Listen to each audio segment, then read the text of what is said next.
American Catholic History is brought to you by the Star Quest Production Network and is made possible by our many generous patrons.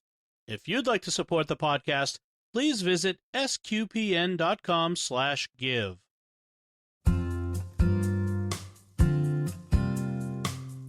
Hello, and welcome to American Catholic History. If you like our podcast, be sure to give us a rating and a review wherever you get your podcasts. I'm Noelle Heaster-Crow. And I'm Tom Crow. Today we're talking about the influenza pandemic of 1918, sometimes called the Spanish flu, and how the Archdiocese of Philadelphia responded. The influenza pandemic of 1918 was a terrible global disease, and we're seeing a lot of parallels to that period of history today. Yeah, it's weird to live through something like this because it's easy to think that we have stuff like disease conquered or all figured out, and that mass sickness is just a thing from distant history, but we don't, and it's not. Right. And even the things that the government and health authorities told people to do back 100 years ago are happening again. Right. Since there was no known cure for the 1918 flu, the authorities were telling people to maintain good hygiene, wash their hands, keep their distance from one another, avoid gatherings, and use good disinfecting cleaners on all surfaces. Sounds familiar. It does. And I mean, advances in medicine may give us a better chance to test definitively for the virus, to develop a vaccine, and to help people survive.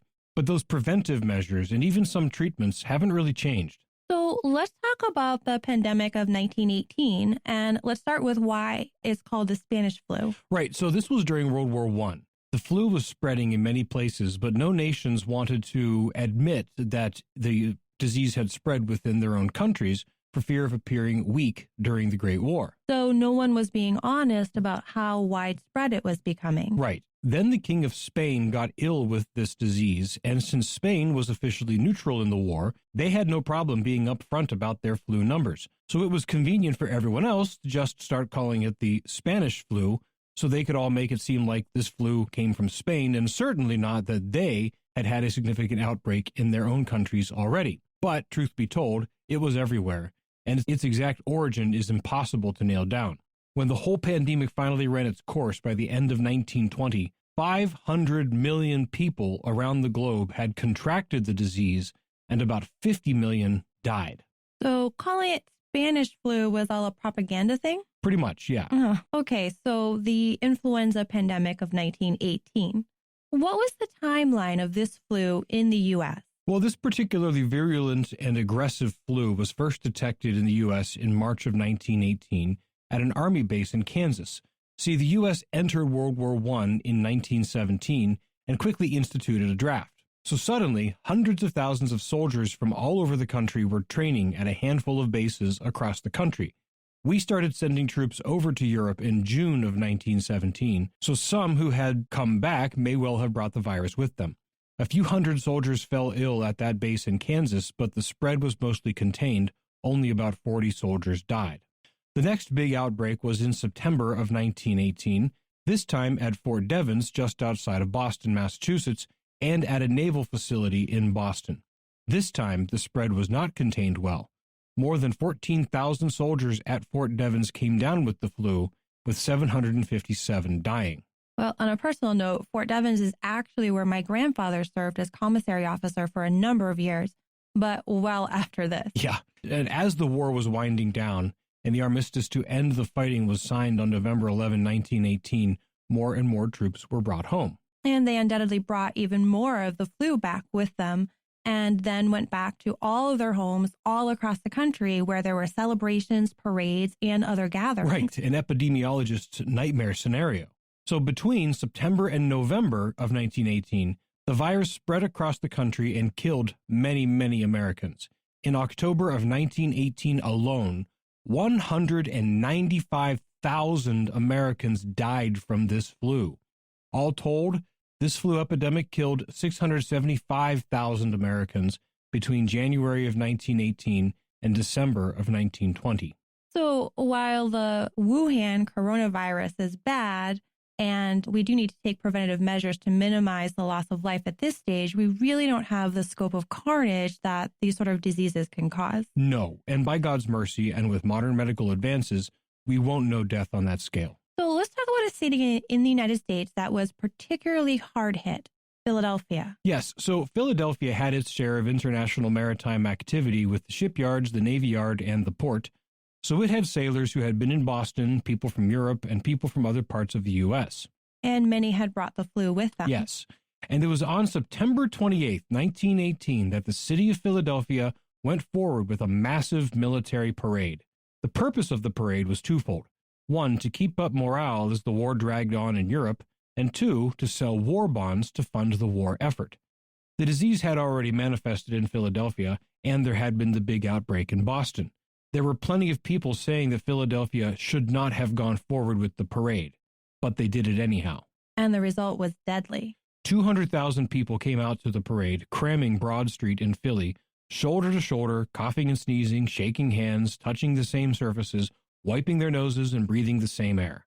Within 3 days, 72 hours, every single bed in Philadelphia's 31 hospitals had a body in it, many of them dying. On October 3rd, the city ordered every business closed and every public event canceled. By Saturday, October 5th, 2,600 people had died. On Sunday, October 6th, 1918, that was the first Sunday since Catholics had first arrived in Philadelphia hundreds of years earlier that Mass was not offered publicly. A week later, the number dead exceeded 4,500, and that's only in a 2-week span. The city and its hospitals just were not prepared to handle this epidemic. That was in part because so many medical professionals, including nurses, had been pressed into military service and had been sent to bases in the U.S. and overseas. So there was a severe shortage in the city already. Right, and this is where the church really stepped up to help as they were able. Right, the new Archbishop of Philadelphia, Dennis Doherty, had only been installed as Archbishop in July of 1918. He quickly made schools and other church facilities available as emergency medical facilities and made all non-cloistered nuns and sisters available to serve as nurses.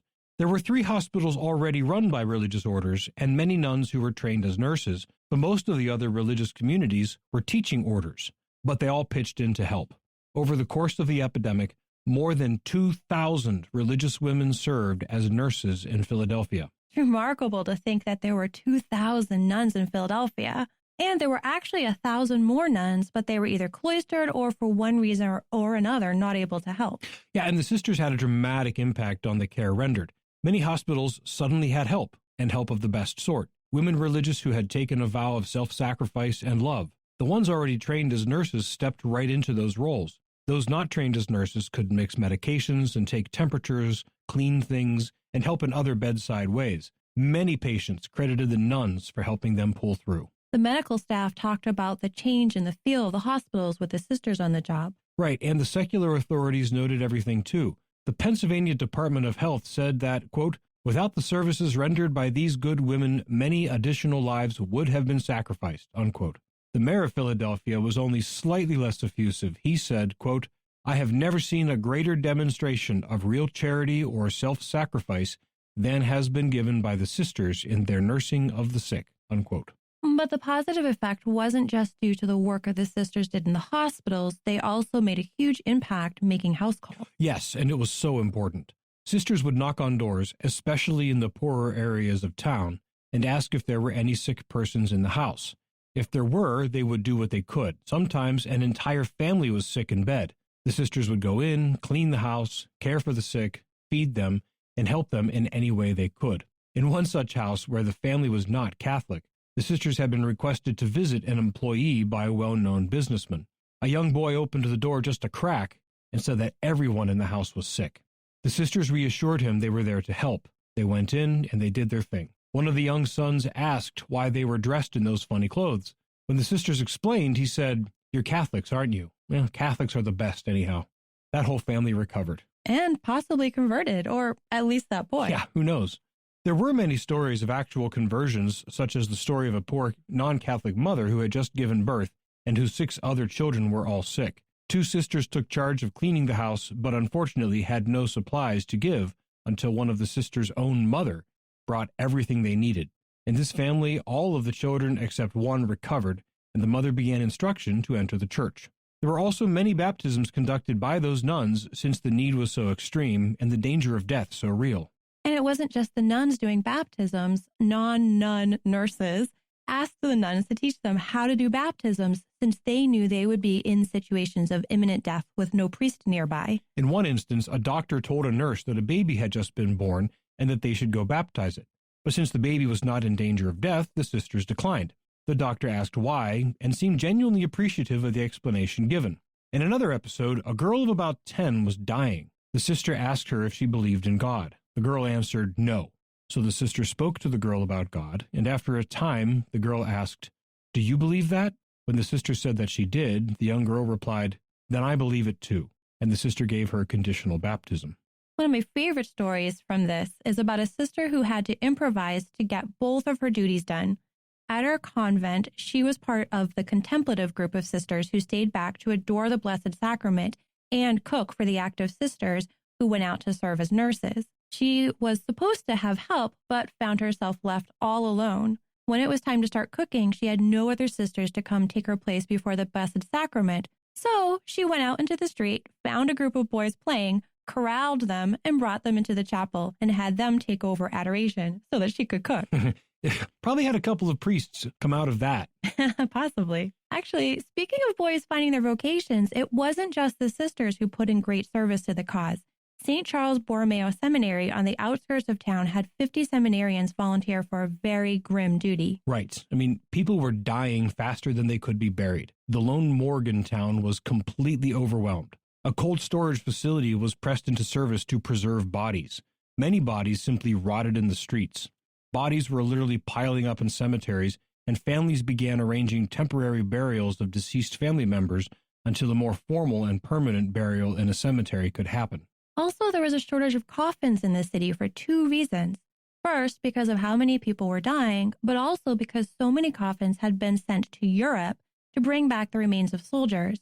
The shortage was so severe that a streetcar company shifted its operation to produce more coffins. So these 50 seminarians volunteered to do something about this. They dug graves. It was an important thing to do, both because burying the bodies was necessary to help contain the spread of disease, but also because burying the dead is one of the corporal works of mercy. Those who have died deserve the dignity of burial, and these men stepped in to help. During that horrible October of 1918, the seminarians turned gravediggers took in an average of 200 bodies each day, giving the dignity of a proper burial to so many. Many were buried in mass graves. By the time it all ended in December of 1920, more than 16,000 Philadelphians died, with about 12,000 of those 16,000 happening in that late September to early November of 1918 window. Amazing. 12,000 dead in a 5-week stretch, and so many of them because of that parade. Amazingly, while many nuns contracted the illness, only 23 died. Among those was Mother Marie Aloysius of the Sisters of the Holy Child Jesus, who had continued working in the hospital despite her sickness right up until the day before she died. The death toll in Philadelphia was, and still is, staggering, but it could have been so much worse if not for the sacrifice and service of the Catholic Church in that city. You've been listening to American Catholic History on the StarQuest Production Network. If you've been enjoying our podcast, please be sure to give us a rating and a review. To learn more about today's topic, to find previous episodes, and to send feedback, please visit sqpn.com/history. You can email us at history@sqpn.com or find us on social media at facebook.com/American Catholic History or follow StarQuest on Twitter at SQPN. I'm Noelle Heaster-Crow. And I'm Tom Crow. Thank you once again for joining us on American Catholic History on StarQuest.